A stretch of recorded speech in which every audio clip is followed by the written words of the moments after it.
Welcome to Beyond the Mile channel.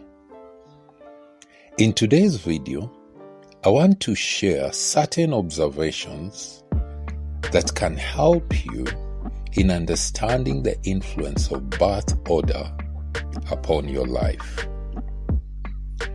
Wikipedia defines birth order as the order a child is born in their family. It could be firstborn, secondborn, or even the only child. The effect of birth order comes from the ways the parents are raising their children. Single parenting notwithstanding, the children tend to get all their ease to motherhood, fatherhood, and their socialization skills, including work ethics, from their parents. This is majorly influenced through the ethos and values of the parent or parents.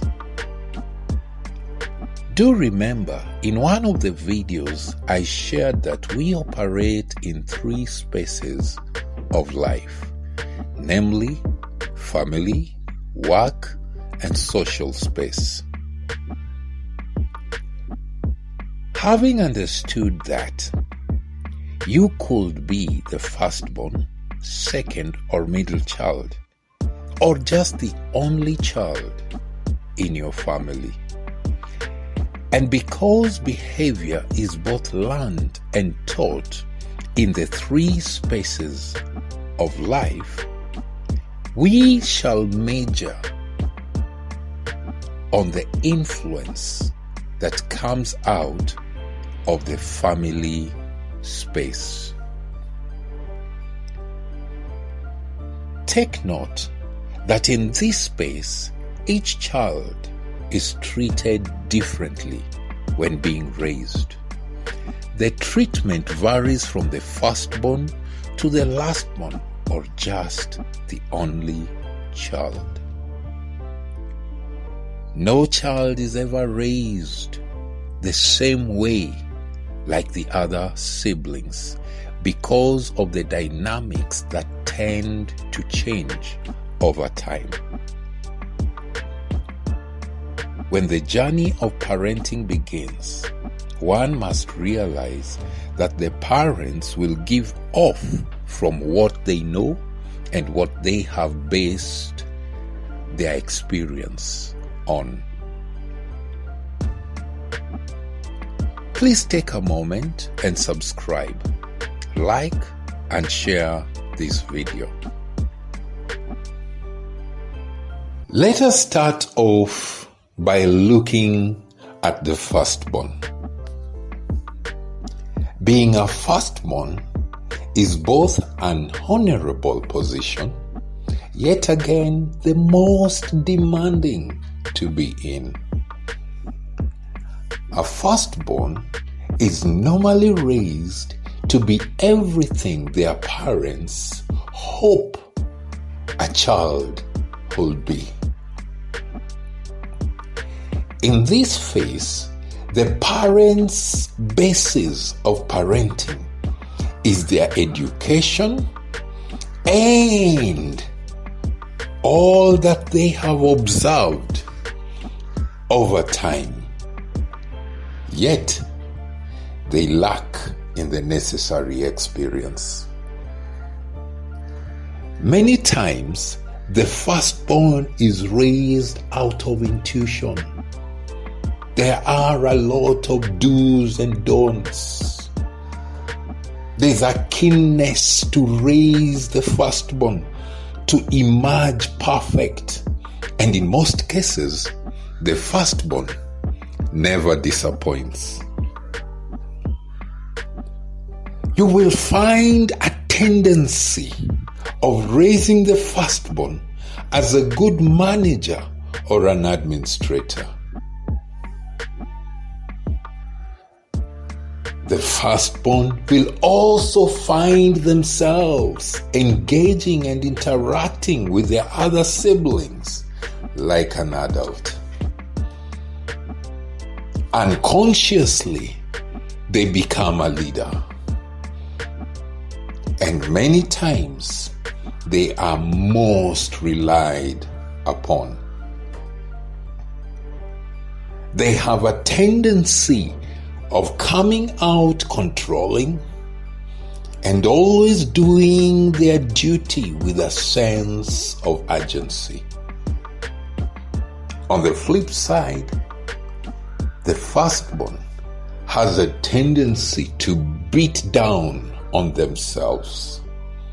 They fear to fail, and if that happens, their world will most certainly crash in.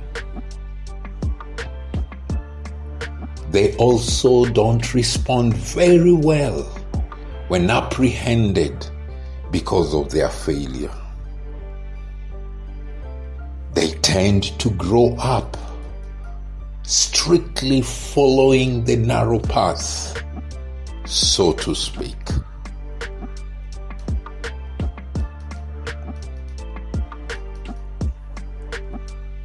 The second-born. When the second-born comes, parents enter a state of the norm in their mind and actions. The parents tend to have reconciled their ability to be parents on the basis of how they have performed with the firstborn.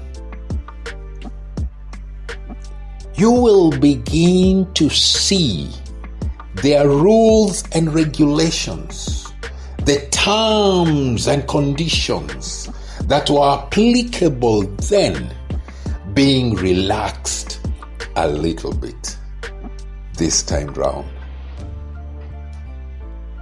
They tend to operate in a calm and light touch approach over the second-born.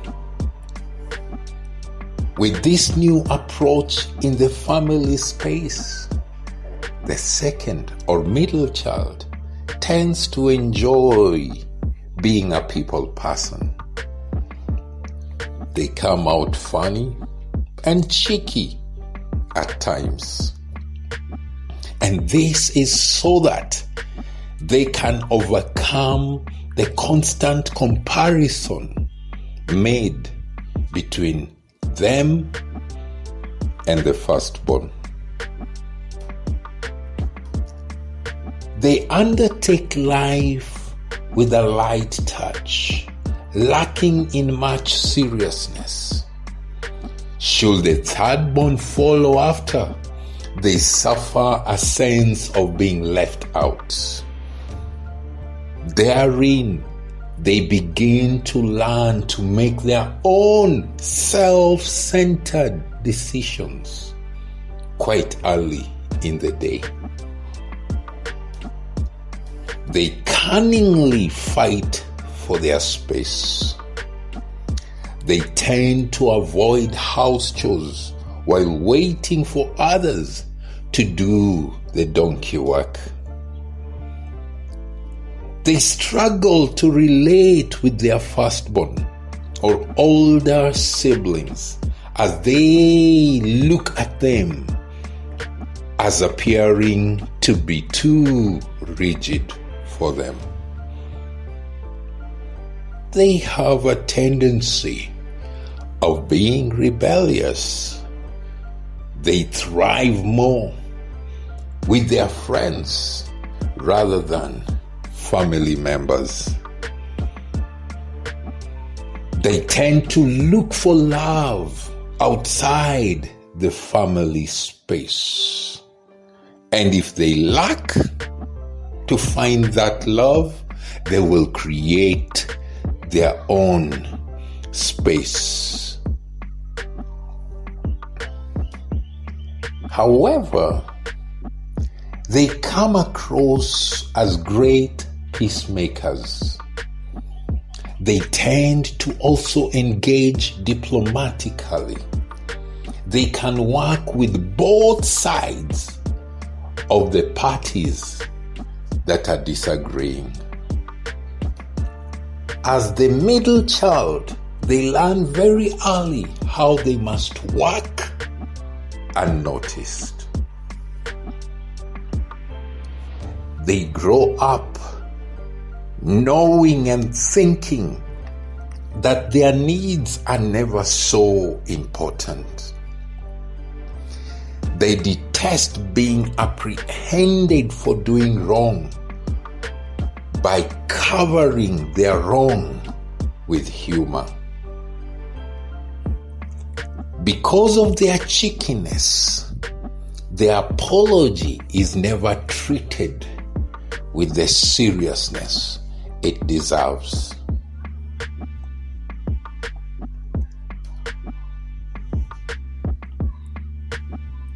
The last born. At this point in time, the parents have become much more laid back in their parenting efforts. The coming of a lastborn brings to the parents a sigh of relief in terms of knowing that they have experience in raising up their children.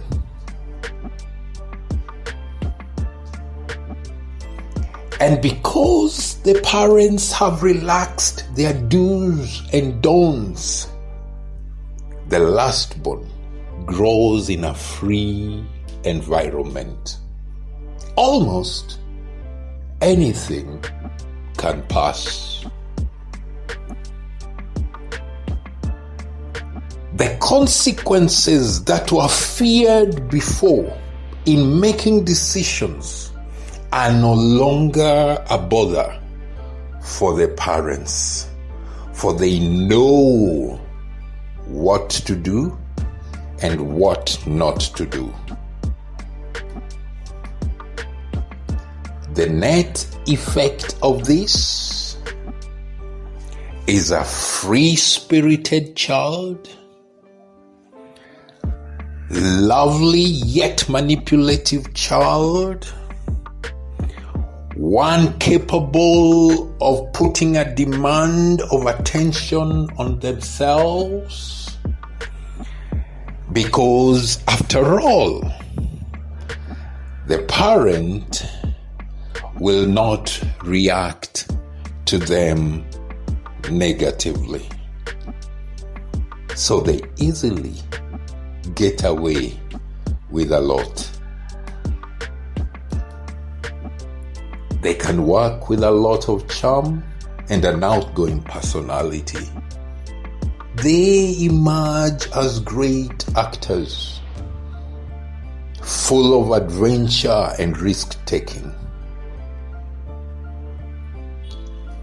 However, they always have to work so hard to be original, because their older siblings have been there and have done that.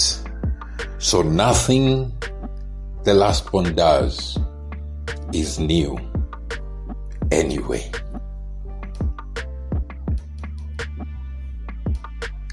Lastly, let us look at a unique situation. The situation of the only child. The world of an only child starts off looking like that world of the firstborn. But it carries a very high expectation. An only child receives a mixed bag of parenting in phases as they grow, for they are the only center of parenting for the parent. they become the only focal point of focus to their parents, even into old age. They experience both the successes and the failures of parenthood. They get supported and are under high expectation in every area of their life. With this obvious reality for the only child, they tend to mature quickly. They acquire a perfectionist approach to life. And because of getting the best of all that their parents have, they often take on leadership at a very early age.